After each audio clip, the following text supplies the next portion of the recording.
Nomarashiya Caluza is the KwaZulu-Natal Provincial Secretary of the South African Democratic Teachers Union. She joins us now. Very good evening to you, Ms. Caluza, and thank you so much for speaking to us. This must no doubt come as no surprise to you, the findings of the report.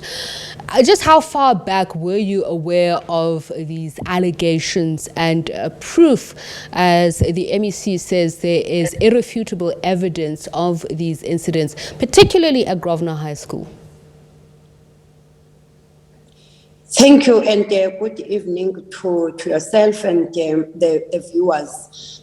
These issues and allegations of racism that have been proved now through this investigation are things that we've been saying as the union, and as you are asking, it dates back, and I think as the union we started to raise these issues as far back as 5 years. I remember that there were issues brought to us by teachers who were feeling, and teachers of colours who were complaining about the ill treatment they were receiving from the school principal as well as learners. And we've been dealing with the issues, of course, on ad hoc level as we deal with welfare cases of teachers. But we've been calling the Department of Education to get closer to this school and other schools in the province, especially the former Model C schools, as we suspect and we continue to allege that there's racism and ill treatment of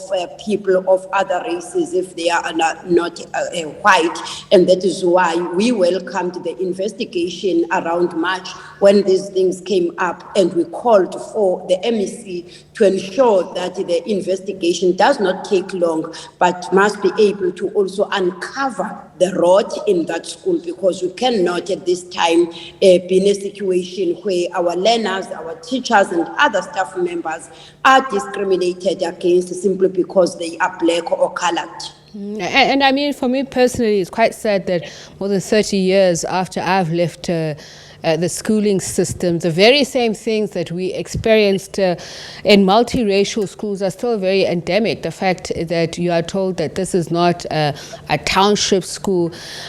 But I'm just wondering, why should it be surprising to us? Because endemic racism is, especially in schools being a microcosm of society, should be expected if this is what we still experience in our community. So the system itself, what does it do to shield previously disadvantaged learners from such incidents, particularly if the principal of a school, for instance, says more white learners need to be recruited because the school belongs to learners, and including the allocation of finances being directed in that way to further entrench this racism. Does the schooling system empower schools to, stem such practices?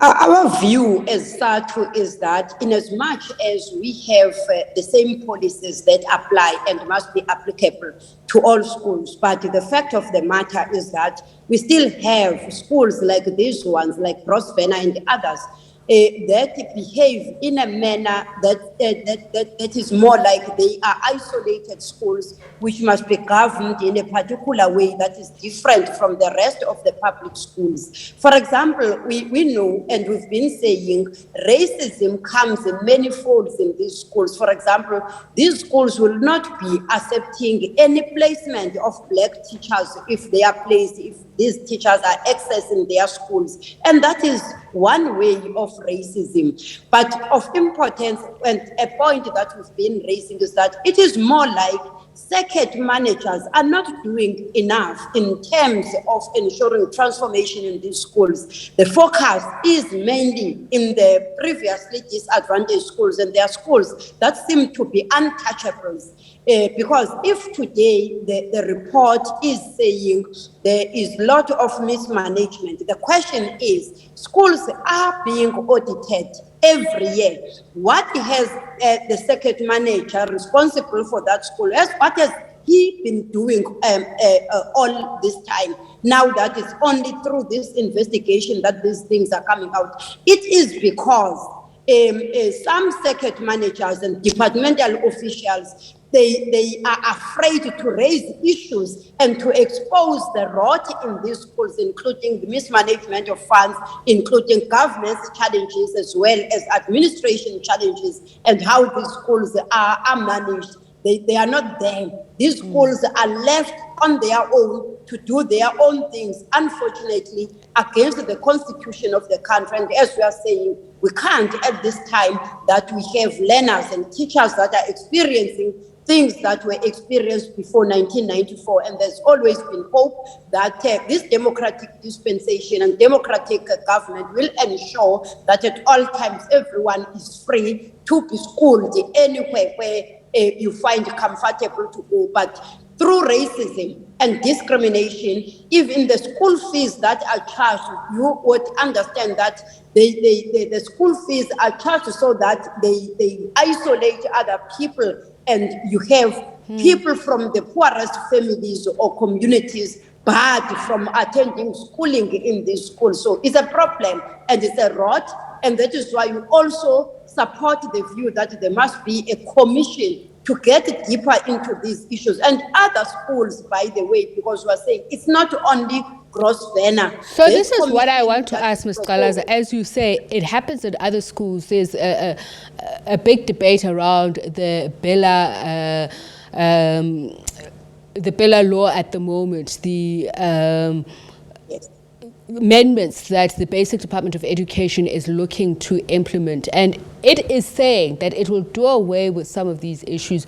Do you agree with the department on this? Because those who are against it want to take it to the courts to prevent it from being in place. That those who are saying, but it's going to deal with these very issues.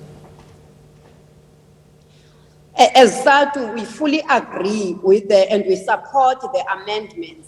And we frown to those who want to stop the process, because it means one thing that they want to perpetrate and to ensure that these actions and racism and discrimination continues in our schools. The amendments, as they are coming through Bella, they are supported by the union and want to mobilize the society to say they must come out, because these things are being addressed through these amendments. It's only the person who is against transformation, who's also against inclusivity, that will be standing against these amendments. So the call to interdict the whole process is uncalled for. In fact, it is taking us back, and it is also by people and through people who are married to the apartheid style of management of schools, and people who want to see this differentiation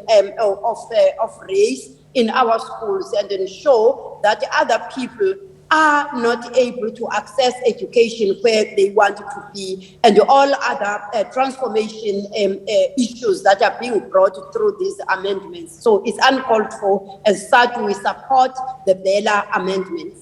So the calls are for precautionary suspension of the principal, Linda Jorgensen, including, but what does it say about her deputy principal, Arti Bridgeraj? Because I understand that they were working in cahoots. And do you think that all of this will be a deterrent for those teachers, SGBs, principals, whatever levels of administration authorities to stop this practice? It will only be when the department takes drastic steps to correct whatever wrongs that have been done. So the precautionary suspension now must be followed by charges, and anyone, including the deputy principal, as the report says, the deputy principal was also involved. He must be taken through the processes, the disciplinary processes, because what is needed is to ensure that that school is a safe environment for teaching and learning to take place, regardless of who delivers it in terms of race, and all learners must be free, and they must be treated fairly like all citizens in the country. So the precautionary suspension, what we are saying is that the department now must just prefer charges and deal with the rot in that school, including any person, even if it's the deputy principal or whoever who has been assisting the principal in this injustice must be dealt with. All right, thank you so much for speaking to us. Much appreciated. Nomarashiya Caluza is the KwaZulu-Natal Provincial Secretary of SADTU. Of course, the report recommends, and the KwaZulu-Natal Education MEC also supports legal action being taken, particularly against the principal of Grosvenor High School in KwaZulu-Natal. Well,